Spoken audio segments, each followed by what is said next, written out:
على صلاتنا دائمين ولأركانها مقيمين وفي ذكرها خاشعين ولأوقاتها حافظين. اجعل الصلاة راحة لأبداننا وأمانا لأرواحنا وسكينة لأنفسنا ونجاة في قبورنا. يا مجيب الدعاء يا مجيب الرجاء تقبل منا زكاتنا بالصدق والوفاء واجعلها نورا وظلا لنا يوم اللقاء واجعلها برهانا لنا يوم القضاء ولا تجعل فيها خبثا أو منا أو أذى أو بلاء واجعلها حصنا لنا من الغم والغلاء. يا منزل البركات اجعل نساءنا صالحات تائبات قانتات عابدات وأغلق لشبابنا أبواب الهوى والشهوات واغضض أبصارهم عن الخبائث والمحرمات وزين نساءنا بآداب سورتي النور والحجرات برحمتك يا رفيع الدرجات.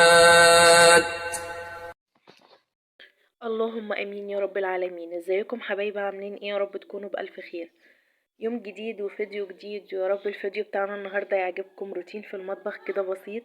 تعالوا كده نشوف الروتين بتاعنا ونشوف المواعين والكركبه ونشوف هنعمل ايه في الروتين ده. الروتين ده كان يوم جمعه بعد الغدا. تعالوا بقى هنضف معاكم المطبخ واغسل البوتاجاز. تعالوا هنشوف كل حاجه مع بعض. طبعا وانا حاطه دور في الغساله، طبعا هنشوف بس هبهركم. تعالوا. دلوقتي بقى حبايب قلبي لميت كل مواعين الغدا. هبدا كده ان انا اغسلها اشطفها. طبعا احنا كان غدانا في اليوم ده محشي وبط مقدس عندنا، يعني ان يوم الجمعه بيكون محشي وبط، رز بشعريه، فراخ، لحمه كده. يعني قليل قوي لما نعمل سمك في يوم الجمعه ده. تعالوا بقى كده هشطف بقى واغسل كل المواعين اللي معايا، وهشطب طبعا الحوض. عايزه اقول لكم بصراحه الشغل في الشتاء في الصيف ما بيخلصش. انا عايزه اقول لكم ان انا نفسي في يوم كده اخلص شغل واقعد كده واتدفى. ما بقدرش، طول النهار شغل شغل شغل. انا طبعا كده هغسل البوتاجاز. عايزه اقول لكم بقى البوتاجاز ورا المحشي والحاجات دي متبهدل بهدله صعبه. الكاميرا بصراحه ظالمه الشغل، ظالمه الشغل يعني ظالمه كل حاجه بصراحه. على الطبيعه الحاجه بتكون غير كده بكتير، حتى لما بتنضف بتكون برضو غير ما في التصوير. تعالوا بقى انا مسكت بقى البوتاجاز. عايزه اقول لكم غسيل يعني. انا عندي ورقه البوتاجاز دي دايما بحطها على البوتاجاز، بس كل يوم بغسل سطح البوتاجاز ده يمكن مرة او 2 كأنه هو البوتاجاز. انا لو شلت الورقة دي عايزة اقول لكم ان البوتاجاز بتاعي كأنه جديد، ما فيهوش اي عك من تحت. غير كده الورقة دي، ورقة اللي هي الألمونيوم دي، حطها على البوتاجاز ولازقاها من الجناب ومن قدام لو واخدين بالكم. كمان حط عليها المفاتيح ولازقاها، ومفيش اي حاجة ممكن تقع خالص. كده انا غسلت البوتاجاز ونضفته حبايب قلبي، خليته زي الفل. زي ما قلت لكم ان الكاميرا بصراحه بتظلم الحاجه، يعني بعد الشغل وقبل الشغل بصراحه، قبل النظافه يعني. تعالوا كده بقى، انا كان مفرش الغساله بتاعي ده، انا لما بدخل المطبخ بحس ان المطبخ كله وسخ من مفرش الغساله دي. كمان هنا بصراحه ممكن نحط على الغساله اي حاجه يعني. كان وسخ بطريقه فظيعه لو انتوا شايفين معايا وباين، كان وسخ جدا. قلت بقى هجيب شويه اريال كده واغسله على السريع، ومش هقدر ان انا اغسله في الغساله لان خايفه انه يتقطع بصراحه. شويه اريال بساط كده وهبدا اغسله ووراهم بقى على ما الغساله تخلص. انا كده خلصت كل حاجه في المطبخ، حتى كنست ارضيه المطبخ والسجاد، ما عادش ورايا اي حاجه خالص بقى غير ان انا هغسل المفرش ده. وعندي كميه آه، حاجات صغيره مقطعاها كده للمطبخ والرخامه. عندي الرخامه دي كل يوم لازم امسحها كده، او بعد كل غسله لازم انا احس ان الرخامه دي معايا ناشفه. انا ما عنديش مساحه رخام، اللي هي بتاعه الرخام او الازاز دي، بصراحه اتكسرت معايا فرميتها.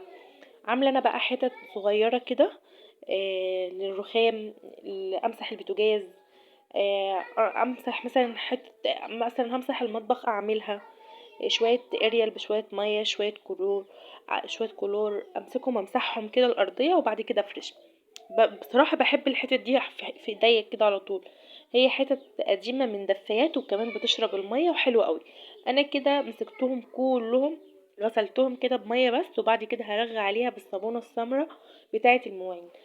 بتشيل معايا اي جليطه اي دهون اي حاجات مش كويسه الصابونه دي. همسك ارغي كل الحتت اللي معايا اللي انا عاملاها للبوتاجاز والرخامه دي، واحطها في قلب الطبق ده.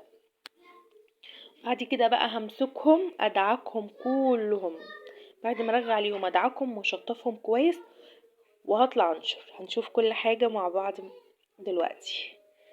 بصراحه الصابونه دي جميله قوي، بحب اغسل بيها قوي الحتت بتاعه البوتاجاز وبتاعه الحوض دي، هتخليهم بيبرقوا معايا بصراحه، هم كانوا مش نضاف، وهتخليها جميله باذن الله. انا كده على فكره غسلت المفرش وغسلت كمان الحتت بتاعه البوتاجاز، والغساله الحمد لله بطلت. الحمد لله. انا كنت عاملاها دوره يعني مش خفيفه، دوره اللي هي بتقعد 3 ساعات. انا كده خلصتها. هنبدا بقى نطلع ننشر. وكده بقى طلعنا علشان ننشر الغسيل بتاعنا بالمنظر ده اهو. معرفتش بصراحة انشر وانا بصور يعني، فقلت ايه اخلص نشر كده وبعدين اوريكم النشر اللي انا نشرته، واوريكم انا عملت ايه. وبكده حبايب قلبي يكون الفيديو بتاعنا معانا غسلنا، وحبيت ان انا انشر معاكم واشارككم الفيديو بتاعي، واشارككم ان غسيل مواعيني بعد الغدا وبوتاجازي. ويكون ده الفيديو بتاعي، يا رب يعجبكم حبايب قلبي. ما تنسوش ليا اللايك والاشتراك في القناة. بحب